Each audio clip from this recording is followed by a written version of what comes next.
Nice to finally see you. Yes.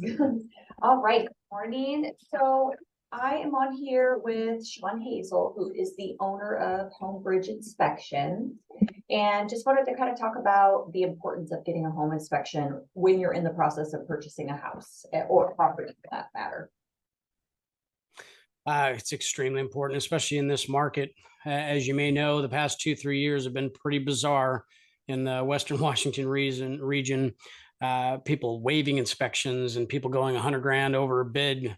We're taking a little bit of a turn now, kind of going into a little bit of the slower season here for 2023, but it's still so important. And I still see quite a bit of inspections being waived and then having me come in and do the inspection after they've closed. Unfortunately, we've had to tell a few bad stories with thousands of dollars worth of damage. There's in our market right now, a lot of people are, I mean, flipping houses is just such a common thing. And there's some very good ones and there's some not so good ones. Often we'll come into a home, consider what we're doing for that property is we're not there to frighten anybody. We're just there to inform you, tell you basically from top to bottom the condition of the home, give you a good perspective from a professional opinion.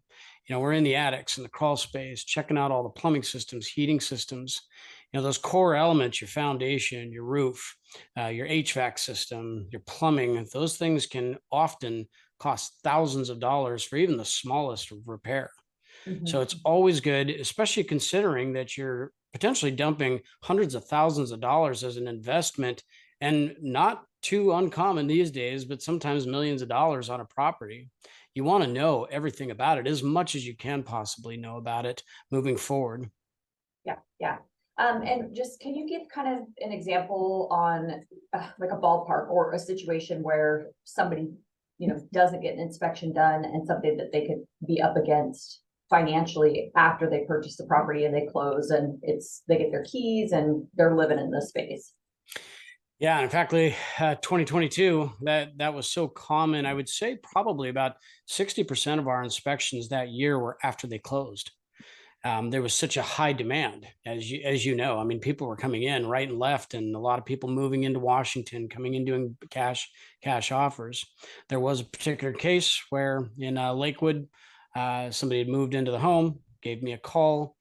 The It was a sadder situation. It was somebody that had retired. They were moving up here. Their son was in a business trip. They had depended on their realtor. The realtor said, "Nah, don't worry about it. Just waive the inspection." And then when we finally came in and checked it out, immediately when we popped the crawl space hatch, well, first starting forward, when we approach a property, we spend about 15-20 minutes kind of checking it out from the exterior, get some ideas, what's the general condition. Often you can tell how it's been treated on the outside. That's a good indication on what's going on the inside.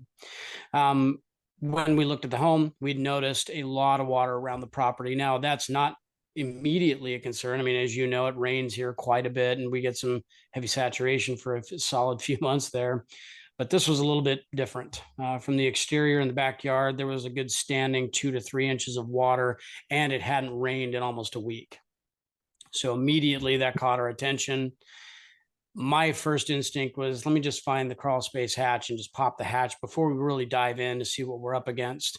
And sure enough, this was a home that had the crawl space hatch in the foyer closet. And when we opened it, the vapor barrier, that's a black sheet of plastic that goes across the soil there. I noticed when I popped the hatch there that the vapor barrier moved. And I, reached my hand down and I just kind of flicked the plastic, and there was about 8 to 10 inches of water solid throughout the entire crawl space.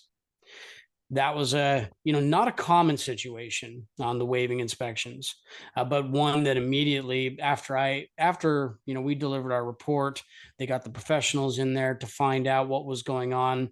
Because when there's that much standing water, we really don't put on a suit and go crawling around in 8 to 10 inches of water, because we don't know what's going on. I mean, there's so many situations where electrical wiring exposed could be sitting in the water. You just never know.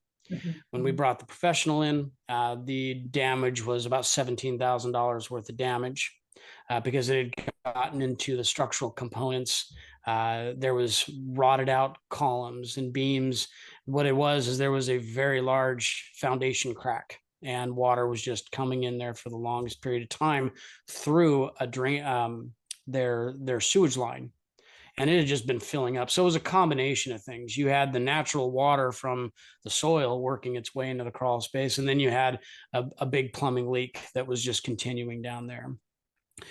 That's a perfect example of you just don't know, and why it's so important, because unfortunately, she was retired. Her son arrived. He started, I gave him a copy of the report. We were all working together to get that situated.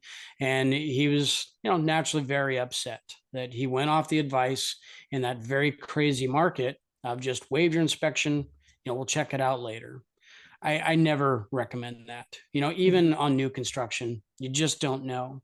New construction is a perfect example. Now, while I stress the importance of this, and these are not the common situations, a new construction we recently had, where you'll probably find this, uncommon, but the builder wouldn't allow, for whatever reason, they were having delays, they were claiming, and I'm kind of outside of that, what's going on with the time frames, but the builder would not allow the third party inspection until the day before closing.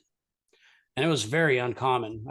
They were going back and forth. I wasn't told why that was going on, other than they were having delays. We went in the day before the inspection, or the day before closing, which, as they'll do their final walkthrough and all that, which they were also scheduling for that evening. So we did our inspection. When, again, got in the crawl space, just to find out that the builders, contractors had, it could have been a mistake, an error, forgotten. I mean, there's a lot of people coming in when they're building houses. No insulation, no vapor barrier. The plumbing insulation wasn't installed. All that was forgotten. So it was a great tool right there immediately to go, hey, well, here's a pretty big thing that is, corrected. But one is such an important one to find, because especially with codes and new construction, that's standard now. Yeah. Oh, goodness. Well, thank you so much for the information, Sean. And just, for everybody out there watching this, it's important to get an inspection, because it could cost you in the long run, and it could, you could be up against a serious expense that you weren't expecting with the purchase of your home. So absolutely take the advice from the professional. And Sean is also a member of the Washington State Home Inspector Advisory Board, so he knows this stuff. So definitely reach out to him for specific questions, because it is his wheelhouse. So, but I sure appreciate your time. Thank you so much, Sarah. And we'll be in touch soon. Sounds good. All right. Thanks, Sean. Have a great day. Bye-bye now. Bye.